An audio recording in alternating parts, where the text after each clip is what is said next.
tayo sa aeroplano. Katrabaho lang ito, happen to be, ako, naiintindihan ko. Sino pong nagkakura? Kaya, sinabi ko, this has to, Pilipino. this madness has to end. Opo. Sino kasama niyo dyan, ma'am? Nandiyo pa sila sa Ang ano lang kasi is, ang procedure kasi, let me be very frank with you. When you are placed under arrest, you have to submit to the person in authority making the arrest. Then, when you are already arrested and maybe detained, then you have to start the machinery of justice role. We go to the Supreme Court. Pag hindi, ako, Go to the Supreme. dumaan ako sa rat, okay na sa akin. Nothing to lose na ako. Nothing to lose, absolutely nothing. Hindi ba rin ako sabihin mo kulong ng habang buhay? Wala ako. To sedition. Hindi inciting to sedition. Inciting to sedition. Kaya Against mag-humanity. ICC. Kalimutan niya ulit. Sa Hague. We are not signatory sa sedition. That's what they're doing now. Hindi ako, yan ako hindi papayag. I am a Filipino. You are all Filipino citizens.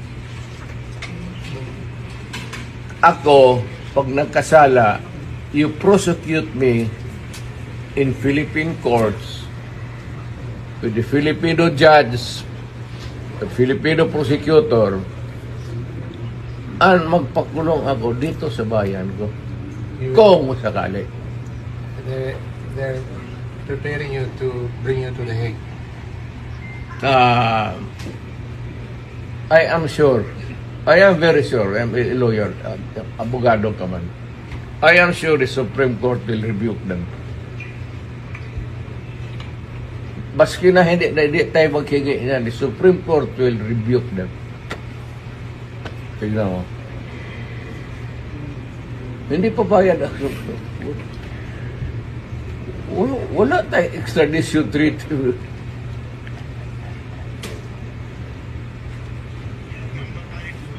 At saka nag-withdraw na tayo. Bakit mo ako dadalhin doon sa international body na hindi na tayo bibro? That's a big question. Kaya nga, ano ito sila sa Supreme Court, tignan mo. Whether rightly or wrongly ang decision na mag-withdraw tayo sa ICC, the fact that we are already not a member. So, dapat intindihin ng mga abogado yan, pati sila, they should, ay ko naman, Torre, ask them seriously again. Kasi, malapit ka na mag-retire.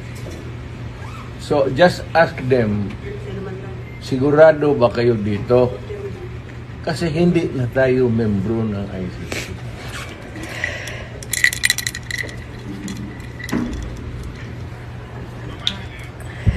Medisina ko rin.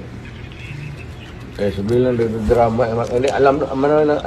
Sabihin mo totoo, hindi alam nila yan. Matanda ka na, kailangan mong medisina.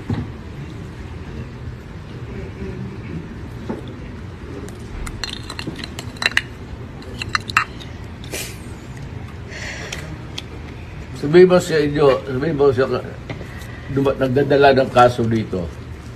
Sir, huwagan mo sila, sabihin mo. Ano ba to?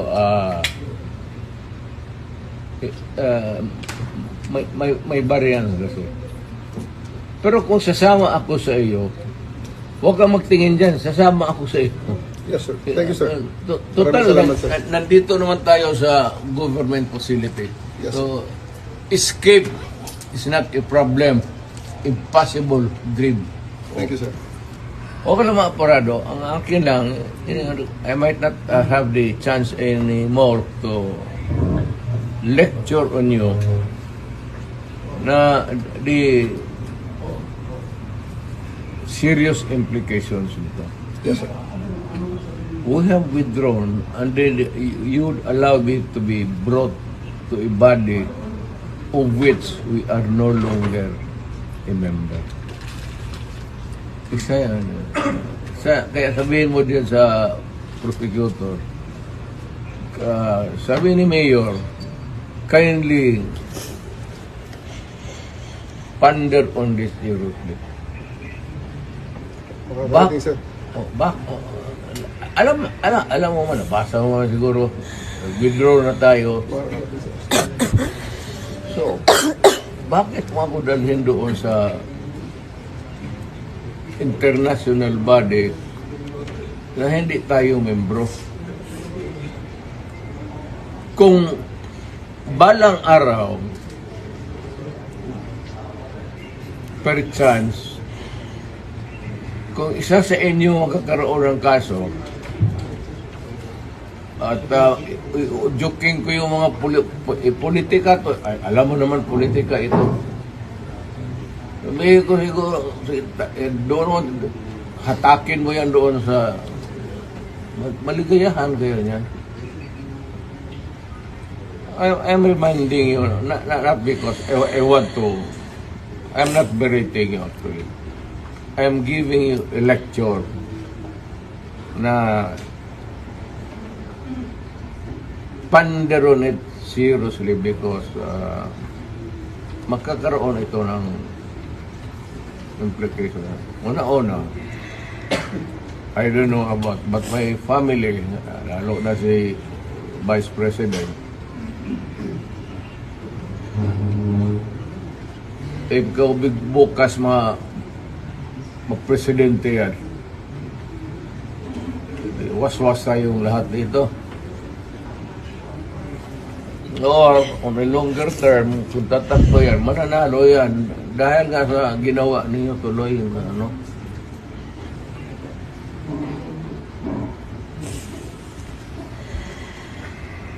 Hindi kasi ako ang nakiusap. Kung ako ang kausap mo kanina sa sabihin ko sa iyo kutsi mo, dalhin mo dyan sa ano, sasakay ako. Yes, thank you, sir. And then, sir, may bus tayo, sir, sa labas. Kasama, sir, ang family mo, sir. Hindi ko na, iiwan ko na. You can have a choice of 3 other companions, sir. Please. Wala. Abogado siguro. Yes, sir. Wala man kayong ano. Wala. What's the worst that, kasi ito rin, what's the worst that they can, Hague. malayo masyado yung Hague. Eh, doon ka nga dalahin eh. Hindi nga papayag ang Supreme Court dyan. Kaya Ano ka nga. ba? May mga abogado. They're actually bringing you to the Hague. Yun ang sinabi ni General Torre. That is kidnapping. That is kidnapping. Kidnapping. Kidnapping. Would you, sir,